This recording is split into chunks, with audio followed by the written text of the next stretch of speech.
Hey everyone, Pugs here, and welcome back to yet another one of my patented, not really, big season overviews. Today, I'm covering Season 10 of SpongeBob SquarePants. For all the returning viewers, thank you for tuning in once more. For anyone who's watching one of my overviews for the first time, welcome to the channel, and to my reviews, of course. And then also let me go ahead and give you a brief rundown of how these overviews work. So basically, I'm going to go on tiermaker.com and make a tier list of all the episodes in Season 10 of SpongeBob SquarePants. As I make that list, I'll talk briefly about each episode, essentially just summarizing my actual review of the episode, which you, of course, can find on this channel pretty easily. This right here is the rating system. I'm not going to explain it. If you want to know what goes into each tier, you can check out my very first overview, the one I did of Season 1, where I discussed it there. That video is linked in the description for easy access. Back to the rundown. So once I'm done with the tier list, I'll talk a little bit about the average episode rating of the season, and then end with a discussion about the season as a whole. Very simple. Oh, and I guess the other thing I always do in these overviews is, of course, say a big, huge thank you to everyone who's been watching my reviews during the coverage of Season 10. It was a short season, so it really feels like I just made one of these videos, but it's long enough to earn a huge thank you to all of my supporters, no matter who you are or how you engage with my videos. Alright, fitting with the short nature of Season 10, this introductory portion of the video is going to be pretty short, because now it's time to jump right into making the tier list for the season. It's about damn time. Here I am yet again back on tiermaker.com. Man, I'm glad that this website is free, because if it wasn't, I'm not sure how I'd make these tier lists for y'all. It would be a pain in the ass, that's for sure. Well, anyway, y'all already know what it is. I'm gonna be ranking these episodes from my best to my worst, meaning we're starting with the top 5 and ending with the bottom 5. And so to kick things off, let's begin with my favorite episode of Season 10. And said favorite episode was Out of the Picture, which I had given a rather high score of 9.5 out of 10.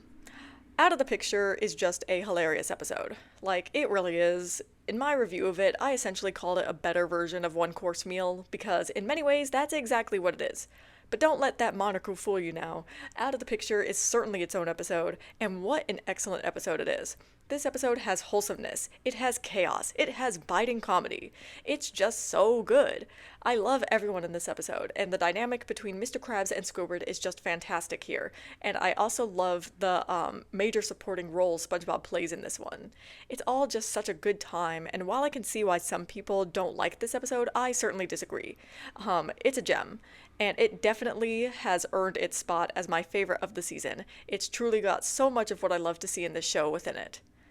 Up next, we've got my second favorite episode of the season, and that's going to be Krusty Catering, which I had given a 9.4 out of 10.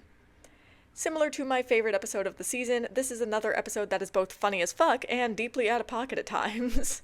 I mean, the way Mr. Krabs treats that kid is too good. But other than this episode being freaking hilarious, a huge reason I love Krusty Catering is because of how it manages to somehow split itself between 4 quasi-subplots without ever feeling bloated or confused. The plots intertwine seamlessly, mostly because there's really just one main plot and 3 side notes, which is a perfect structure for this episode, and one that we do not see very often, or perhaps ever, in an 11-minute episode, either. I also just really enjoyed the interactions between all of the core 4 in this episode, both with each other and with other characters of the episode. And I, of course, adored the chaotic ending of Krusty Catering. Those sorts of endings almost always get a good rating in my book. Coming in third in my top 5, that's gonna be The Getaway. The Getaway is kind of a boating school episode, but only really in the loosest sense of the phrase. Really what it is an action-packed heist and car chase episode, and that's even better because I love that sort of thing, like, a lot. Watching SpongeBob drive this guy around to the point that he wants to go back to jail is hilarious, and the side plot with Mrs. Puff and Dorsal Dan is also very fun. There's really, so much to love in this episode, and it never drops the ball, not even once. Every joke lands. So yes, this episode is also funny as fuck. As you can see, that's a trend for these top 5 episodes, as is their cartoonish wackiness. As for number 4 on the top 5, that's an episode that you'd probably expect to make it onto this list, Feral Friends, which had also had that 9.4 out of 10 score. Or I guess I should say Feral Friends. I just think that feral or that feral makes more sense as a pronunciation, and I have no respect for the Latin roots of that word, so there. Just call it a dialect quirk. Anyway, I really, really like Feral Friends because of how it features almost all of the main characters while making Sandy our focal point. I mean, an episode featuring Sandy is always going to be a win in my book, and the way this episode actually emphasizes her having relationships outside of, like, just being friends with SpongeBob and Patrick, as well as her, or having her save the day, is just win after win. Not to mention that this episode really feels like a special, despite the fact that it's actually only 16 minutes long, and I find that impressive. This is just an excellent episode that certainly deserves its excellent reputation. Speaking of reputation, we've got the last but certainly not least episode of the top 5. This is an episode that, while it hardly comes as a surprise that it's in my top 5 of the season, it is probably a surprise that it's at the bottom of that list, although I did allude to this in my review of it, and that's Mimic Madness. And yes, this episode also had a score of 9.4 out of 10. Easily the most iconic episode of Season 10, and one of the most iconic of the post-sequel era, Mimic Madness is, in my opinion, the episode that for a long time was the face of the post-sequel era, and perhaps still is, and also the episode responsible for bringing a lot of people back to the show. My full thoughts on that topic are in the actual episode review, but that's the brief summary of it. As for the episode itself, well, it certainly earns its reputation, because this is just a fantastic episode. Every minute of it is engaging, and I love the characters utilized here, and this episode is also funny as hell. And the animation is just wonderful. It's a very well-rounded episode, and I've got nothing bad to say about it at all. Now that the top 5 is out of the way, we've still got 4 more Amazing Tier episodes left, since there were 9 in all. As a reminder, Season 10 only had 22 episode segments, so this is a significant fraction. But anyway, let's see what the rest of this tier has in store. Well, the first episode I'll be putting here in this tier is Plankton Retires, which I had given a score of 9.3 out of 10. Plankton Retires is yet another episode that reminds me of another episode, something that happens a lot in Season 10, but also in general. The episode this time, of course, being New Leaf. It's always fun when an episode really leans into the Tom and Jerry aspect of Mr. Krabs and Plankton's dynamic like this episode does here, which also means leaning into the oddness one feels when the other is no longer taking part in their routine. And then, of course, once we reach the end of the episode and get plot twist after plot twist, this reminds me of Spy Buddies in the best ways. Very fun episode, and I love the very ending bit. After that is going to be Code Yellow, which came in with a score of 9.2 out of 10. This was simply a very fun and silly episode, full of hijinks and, of course, nautical nonsense. Watching SpongeBob prance around as a doctor, or what others assume is a doctor anyway, is very amusing. And I love how he's actually very good at this job, until it comes to Squidward surgery, that is. Which SpongeBob takes as an excuse to be a hibachi chef more than a plastic surgeon. But seriously, this episode is just a lot of fun. Lots of great comedy moments, no complaints from me whatsoever. It's what an Amazing Tier episode is all about. Next, we've got Mermaid Pants, which had a score of 9 out of 10.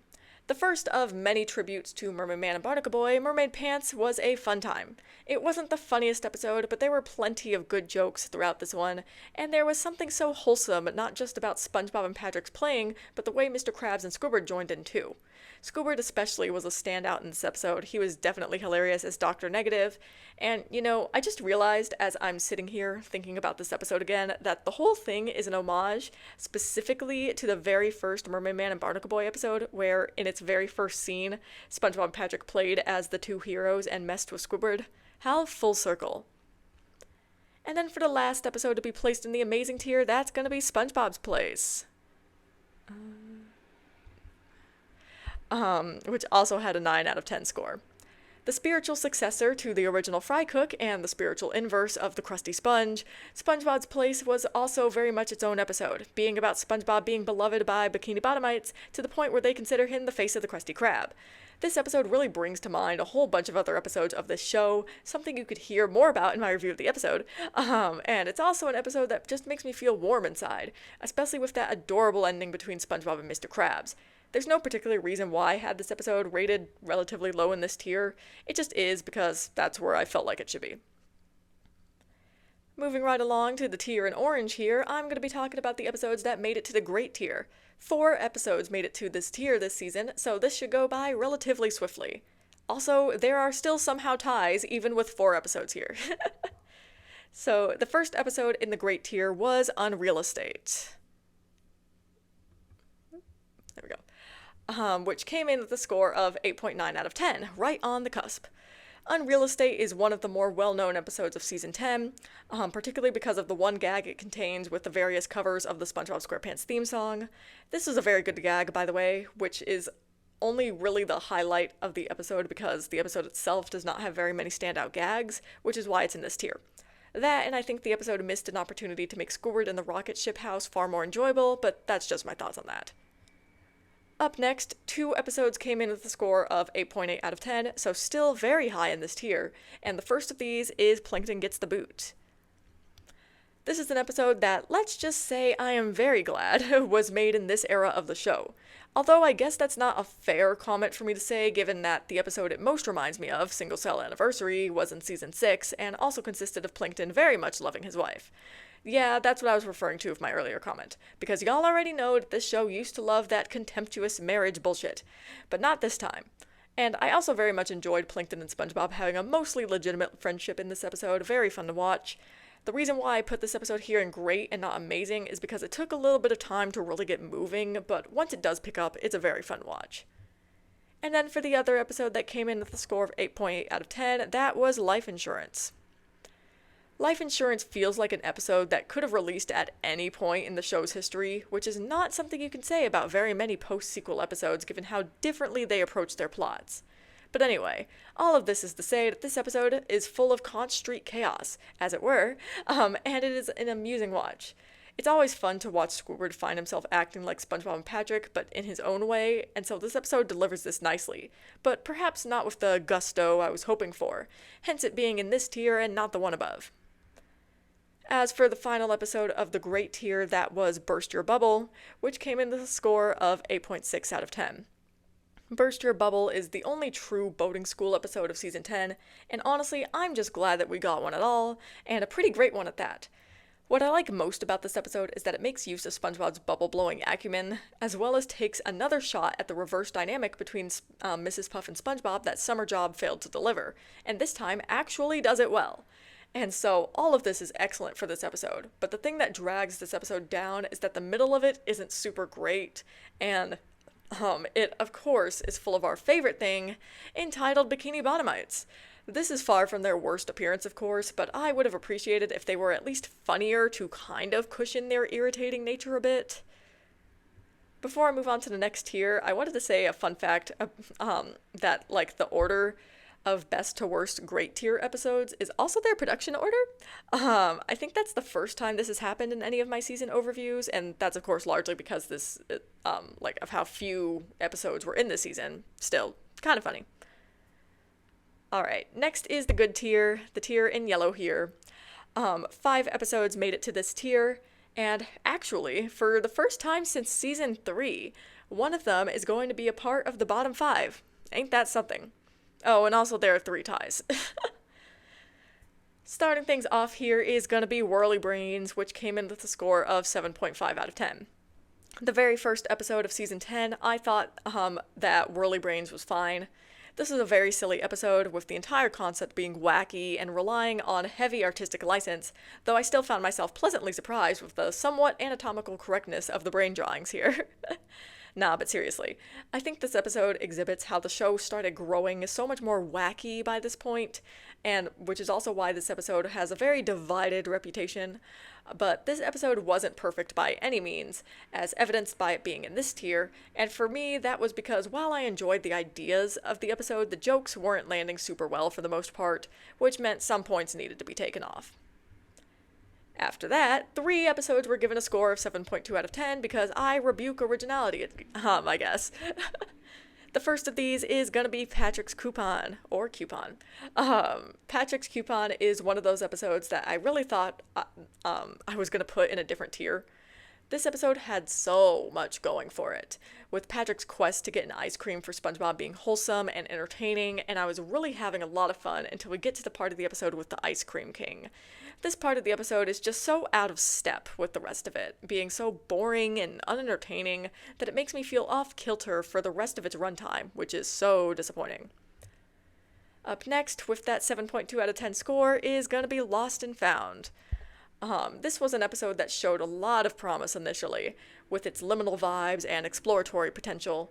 However, it definitely did not make use of, any of this promise. The liminal vibes lasted for, a second, and then we really didn't do the kind of exploring of the Krusty Krab that I was hoping for.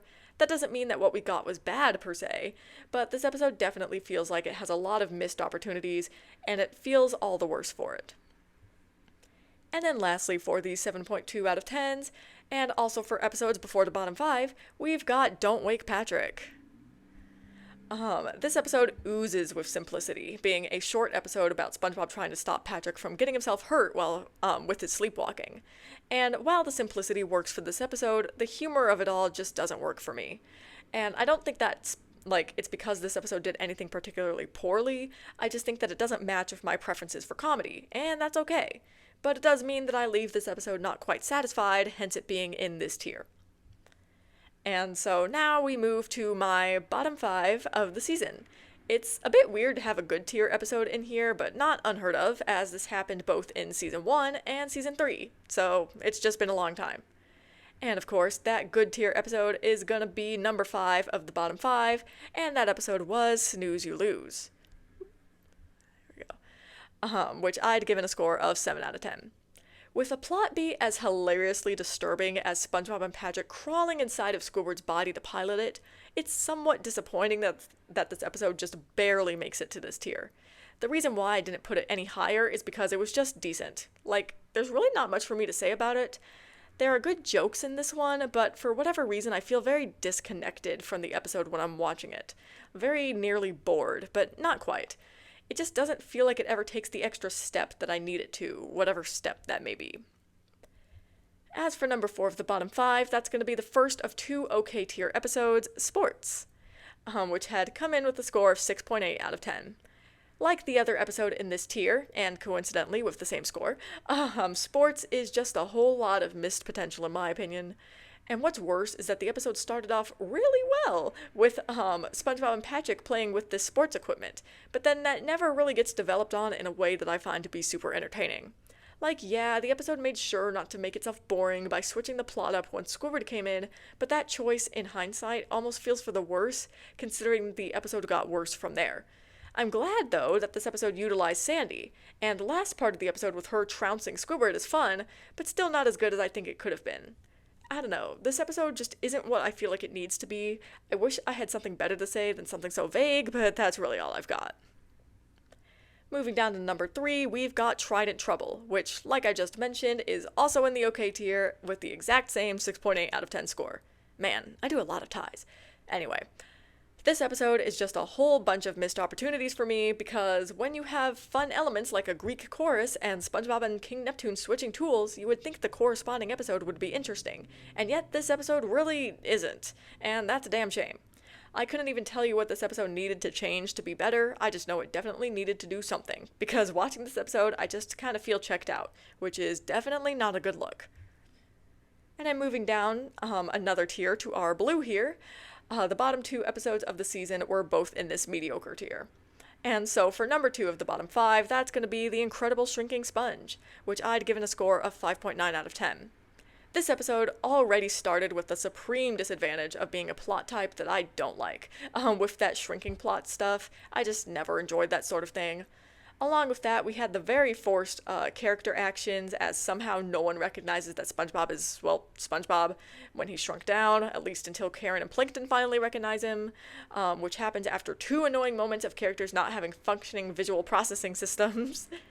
This episode also just really isn't all that funny, and I'm a bit bored. Just unfortunate. And so last, and I guess at this point least, we have my least favorite episode of the season, Housewarming, which came in with a score of 5.4 out of 10. Housewarming is a bit of a forced episode in that the plot just feels far too, let's say, convenient, though that's not quite it. But anyway, other than the inherent convenience of this worm deciding to move into SpongeBob's body of all places, this episode was rather boring and the worms annoying. I actually enjoyed the ending little portion of the episode called Clam Up, but it came far too late for me to really look at this episode any different than I already am. And that's the tier list. A quick romp this time. Any episodes that are surprising? Any you agree with, disagree with? I'm always happy to hear from y'all.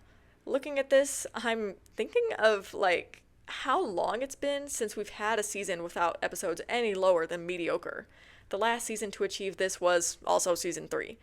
But I wonder how much of this was caused by this season's brevity.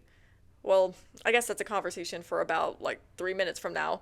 Let me move on to the average episode rating. You guys know how I always say that these average episode ratings can't really be used to compare seasons with each other and are more for taking the temperature of a season itself? Yeah, this is doubly true here, as season 10 is, of course, half the length of a regular season up to this point. Season 10's average episode rating was an 8.1. That's a pretty high rating, and it's easy to see why, because not only did this season have a good amount of great and amazing tier episodes, it had very few episodes lower than the good tier. This season skews pretty high when you really think about it, especially considering all the episodes that are at the higher ends of their respective tiers. Given that this episode rating is similar to Season 9's, which was an 8.2, I'm tending to think that maybe Season 10 is similar to Season 9. And wouldn't you know it, this is an opinion I have in general. To a certain extent, anyway. Which I guess is my cue to switch these graphics and start discussing Season 10 as a whole. I know I keep bringing it up, but I mean, how could I not bring up the fact that Season 10 was the shortest season that this show ever had? Its 22 segments have now, of course, been beaten by Season 14's 21 segments, but at the time, Season 10 was such an anomaly, and that continues to make it very difficult to really draw comparisons between this season and the ones that came before it. And many of the ones after it, too. Season 10's short episode status is also one of the most remarkable things about it, a list that also includes the episodes Mimic Madness and Feral Friends. Oh my god. I'm sorry. I'm just gonna be, saying that word technically incorrectly this entire time. You're just gonna have to deal with it. Anyway, I'll return to those episodes later. Now, I think to start this review off, I want to say how remarkable it is that this season managed not to put out any truly bad episodes. The closest it came was my least favorite episode of the season, Housewarming, but even then, that's not an episode that I straight up dislike. It's more I just don't really like it, you know? That's an important difference. And even though this season is short, going 22 episodes without a truly bad episode is quite the achievement, especially after 6 seasons straight of having at least one episode that I'd call bad. So what made this season different? How are they able to avoid that poor rating? Well, I want us to think about Season 9 for a second. If you remember, while Season 9A had a couple episodes I disliked, Season 9B was exactly like Season 10 in that it only ever made it to mediocre tier. This, of course, reflects the reputed bump in quality that many fawn over with regards to post-sequel SpongeBob, a curious finding given everything I have to say about Mimic Madness, but anyway, all of this is to say that Season 10, at least in this way, resembles Season 9B quite closely. But, if you also remember, when I did the Season 9 overview, I pointed out how the last third of the season started becoming more of a mixed bag as compared to the second third, aka the beginning of 9B, which was just a few steps below flawless, being almost entirely comprised of amazing and great tier episodes. And when I noticed this trend, I wondered if this would have any bearing on Season 10. Now that I've covered this season, I'm going to say that yes, it did. Because Season 10 is indeed a mixed bag as well. Funnily enough, with most of its shakier episodes being in its back half of the season. But the point is, Season 10 never returns to that same generational run as the first 2/3 of Season 9B, and honestly, I'd be surprised if any season ever did, because I think that 9B, with the pause and shakeup of production due to the first movie, on top of all the changes that happened when production resumed, just had a completely different energy that can't really be replicated. It's like when a sports team goes undefeated, and then next season they have a winning season with a couple of defeats. It's not that the team is any worse necessarily, just that whatever circumstances arose for them to go undefeated didn't happen again, and those circumstances can be as small as someone turning left when they should have turned right. That's how I feel about 9B, or like when comparing it to any post-sequel season, and that is why those cracks, for lack of a better term, started showing at the end of that season and continued into Season 10. Season 10 is very much an excellent season, but it does have those duds, just like any season. And I think that may be because the electrified energy of production began slowing down a bit, settling, and perhaps that allowed some episodes to slip through or even be thought of that may not have before. And, of course, this is all me being subjective and also guessing out of my ass, let's be real. So, obviously, while I may not like an episode like Housewarming or The Incredible Shrinking Sponge very much, clearly some people do. So that's another reason why I'm not going to make a blanket statement on why Season 10 is quote-unquote worse than Season 9. Alright, that rant out of the way. Let me get back to my point, which was... Actually, that's a good question. What was my point? I guess my point is that I don't like Season 10 as much as Season 9, especially 9B. I just don't think it's as strong. But I don't think that's a reason to worry or even an indictment on Season 10 in any way.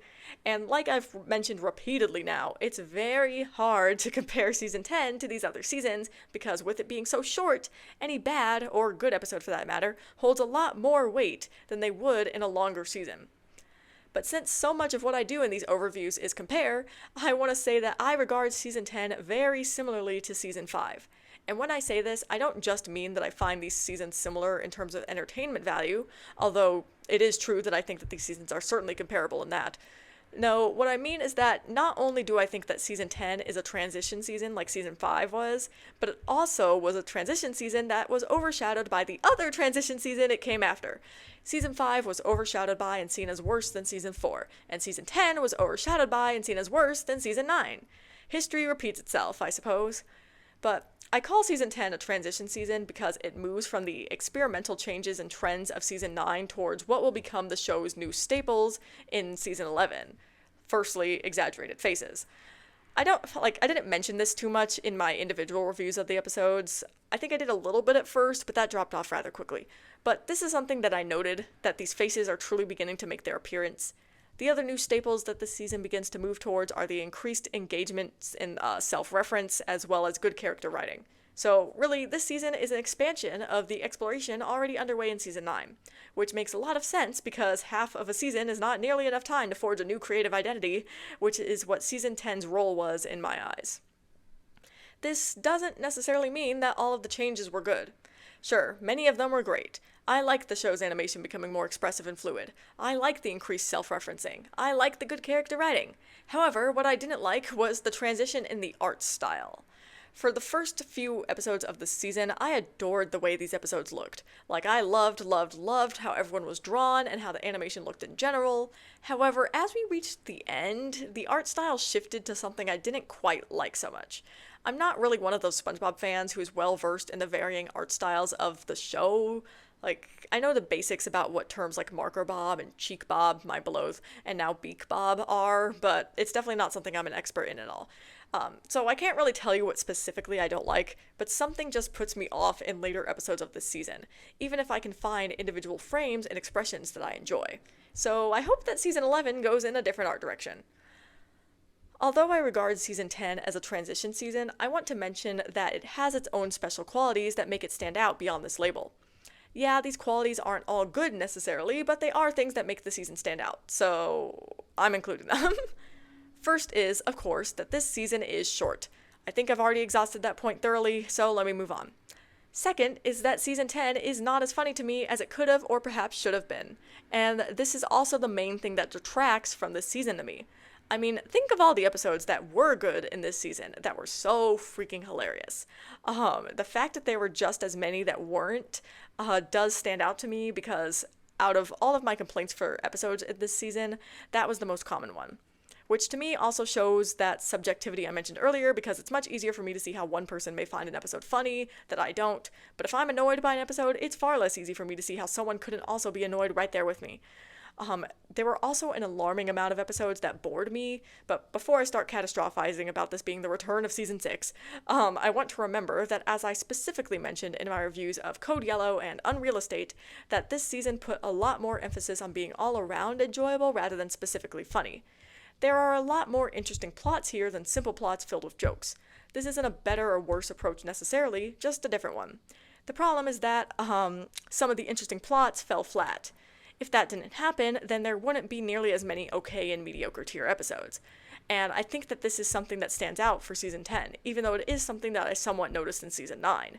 I wonder if Season 11 and beyond will do something different than this slower approach. Despite its short length, Season 10 did something very important for this show in my opinion, and this thing cannot be overlooked.